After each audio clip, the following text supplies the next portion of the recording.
And eventually, our collective ability to borrow and repay so much credit becomes exhausted.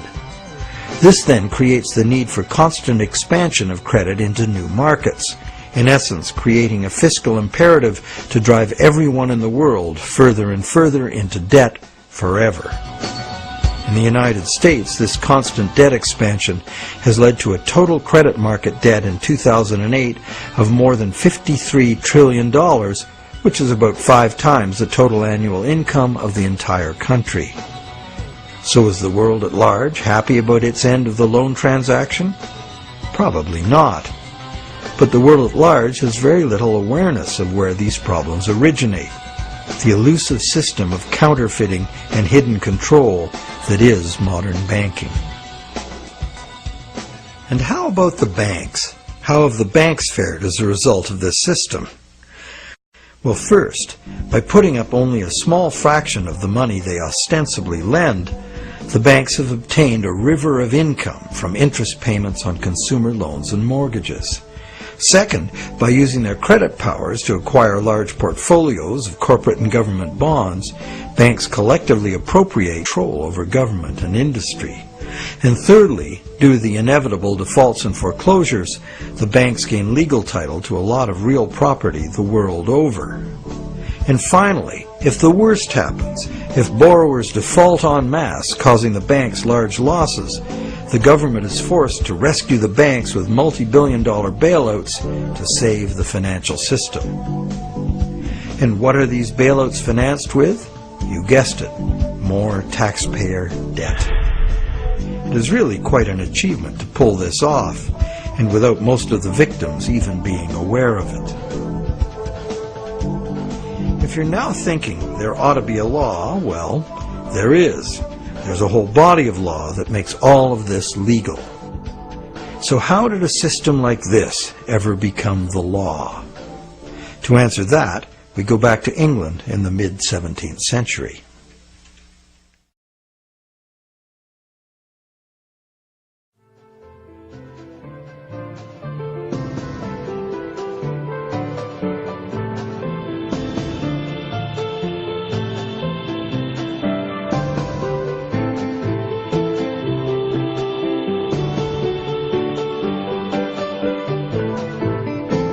With the development of better ships and the new explorations they allowed, trade was expanding rapidly.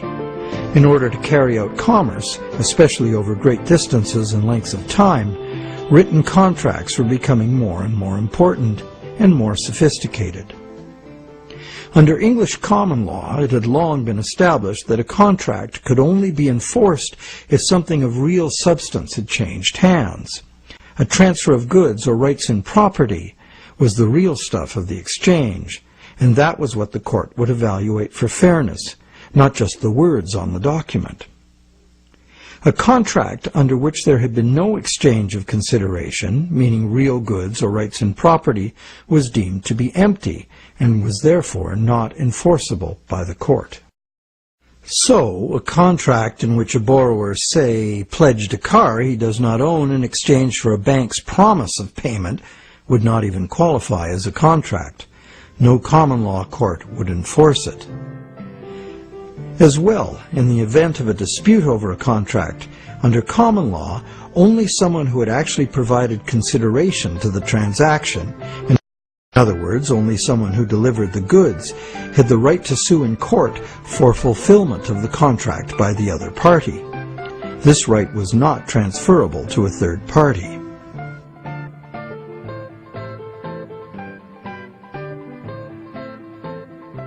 When early traders went off personally on expeditions with trade goods, they bought those goods at home with their local currency and would sell them for foreign currency in the distant destination. They would then buy foreign goods with the foreign money, bring those goods home, and sell them for their local currency. Pretty simple. But as trade became more sophisticated, traders became more inclined to stay home and just hire ships to carry out deliveries. This gave traders the freedom to import cargoes of foreign goods from different sources than the destination to which their home goods had been exported. Thus, a problem was created. The exported goods had been paid for with foreign coin, the value of which needed to be spent somewhere else. Moving money as coins entailed a high risk of theft, as well as the near certainty of partial loss by currency conversion in a different land. This problem of payments from a distance was overcome by the use of bills of exchange. A bill of exchange was a signed order from the payer to an addressee demanding that the addressee pay a certain specified sum of money to the person identified as the payee. These were secured by signature, and they could not be acted upon in court by anyone other than the original parties. Thus they were of no use to a thief or any other third party. You probably recognize that these were the precursors of checks. I, the payer, instruct the bank, the addressee, to pay the payee, a person named on the check, a certain sum of money. This was all well and good for transactions among parties who were known to each other. The bill of exchange was used merely as a way to order payment in coin at a distant location. But merchants soon wanted more flexibility. They wanted to be able to use bills of exchange to reconcile payments amongst many merchants in many locations, using bills of exchange like money itself. For this to work, bills of exchange had to be assignable to and enforceable by third parties. As we shall see, this was the moment in legal history that gave sanction to the banking system we have today.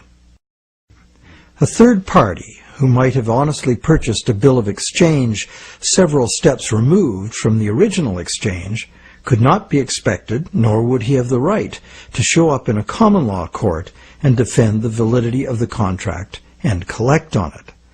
This made third-party bills of exchange an unacceptable risk.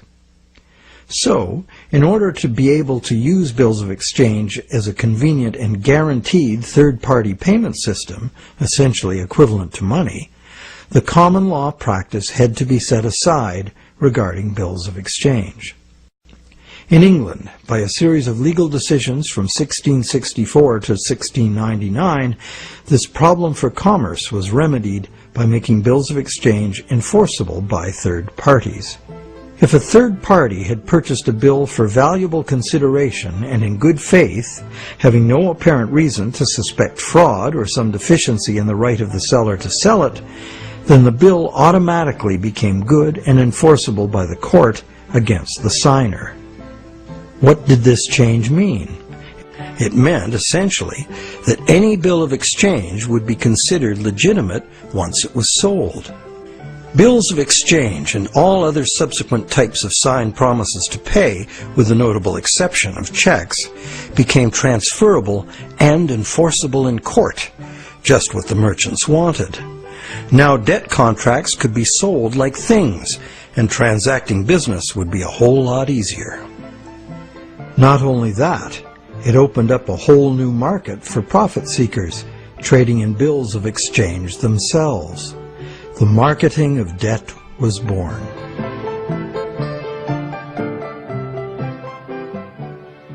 The change in the law had another effect as well. It made it possible to trick or even force a person into signing a legally binding promise to pay, and then, if that promise were purchased by a third party for real consideration and in good faith, it would be enforceable against the signer in court. Ultimately, this became one of the foundational principles of the Uniform Commercial Code, which governs the conduct of business in the United States, and by extension, in most of the world.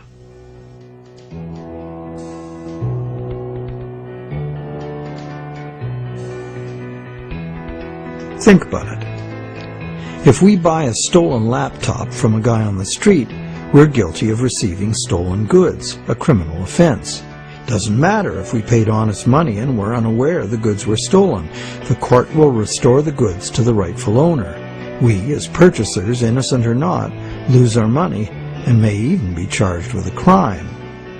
But if we buy a loan contract from a banker and give him real value for it in good faith, it doesn't matter that the loan contract may have come into existence under false pretenses. Whoever signed it is required by commercial contract law to pay up, and the courts will enforce the obligation. Today, debt contracts come in a myriad of forms, including and especially loans and mortgages.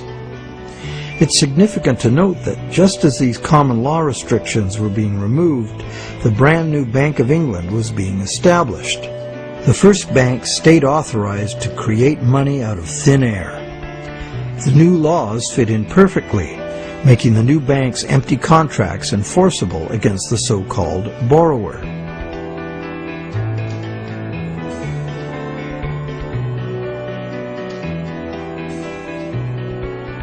Those who have discovered the true nature of their own bank loans and have attempted to challenge the validity of their debt contracts in modern courts have discovered to their dismay that this